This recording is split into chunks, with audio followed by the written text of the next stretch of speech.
Le Seigneur soit avec vous. Annonce de l'Évangile de Jésus-Christ selon saint Luc. Dans la synagogue de Nazareth, Jésus déclara: Amen, je vous le dis, aucun prophète ne trouve un accueil favorable dans son pays.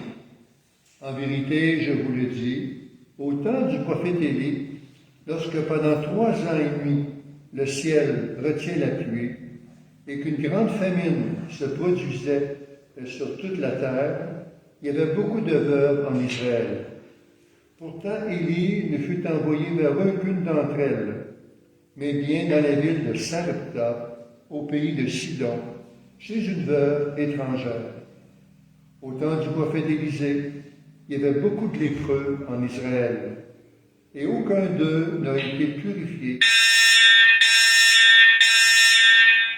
Mais bien Naaman, le Syrien.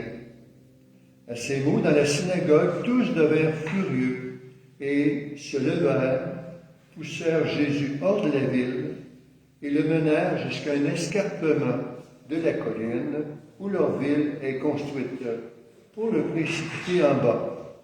Mais lui passant au milieu d'eux, allait son chemin. Acclamons la parole de Dieu.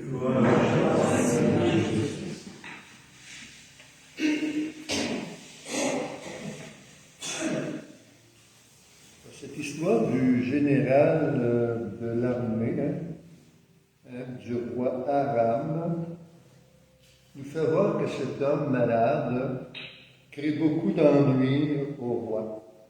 Et puis il tient beaucoup à ce que son serviteur puisse être guéri. On peut reconnaître que dans toutes les générations, quand il s'agit de quelqu'un qui est malade, de cancer, d'Alzheimer, de d'autres troubles graves, on essaie toujours, qu'on soit riche ou pauvre, de trouver des moyens, des soins médicaux pour pouvoir guérir ces personnes qui nous sont chères.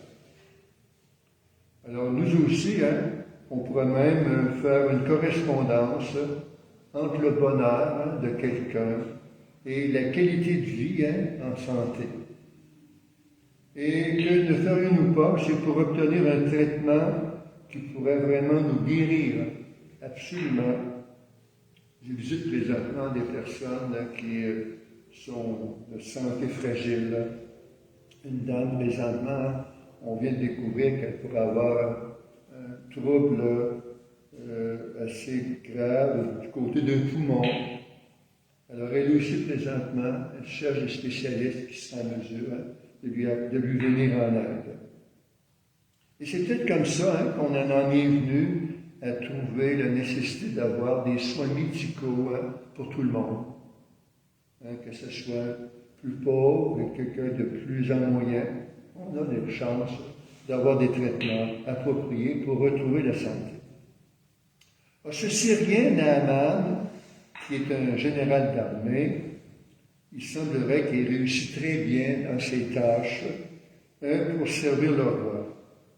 C'est pourquoi le roi veut qu'il soit guéri lorsqu'il apprend que la servante de sa femme, Naaman, sa femme, la fillette qu'il a au service de sa femme, est une croyante. Et c'est là qu'elle a recommandé à la femme de Naaman.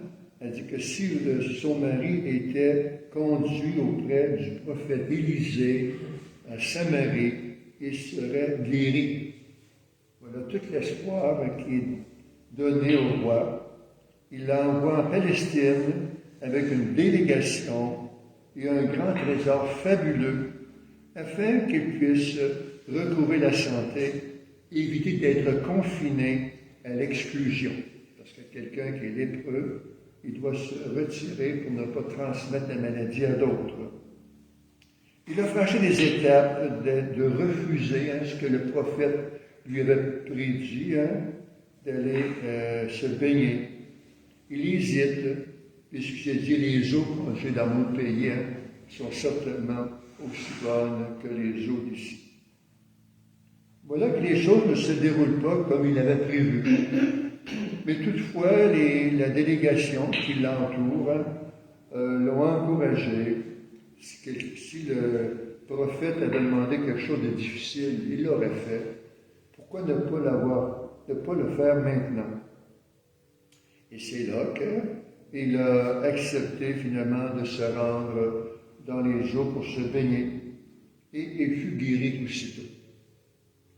Alors bien sûr, cet événement lui fait prendre conscience que le prophète annonce le vrai Dieu, le Dieu de la vie, le Dieu du salut.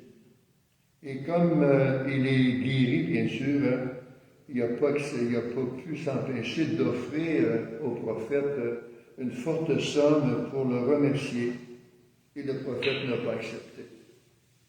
Alors, pour trouver Dieu, je pense qu'il faut vraiment le chercher de tout son cœur, de toute son âme.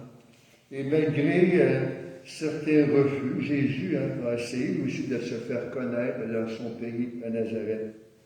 Et on le refusait. On ne croyait pas en sa toute-puissance. Malgré l'échec qu'il a vécu, l'œuvre de Dieu, l'œuvre du salut se réalise parce que Dieu donne le salut à tous ceux qui l'aiment. Amen.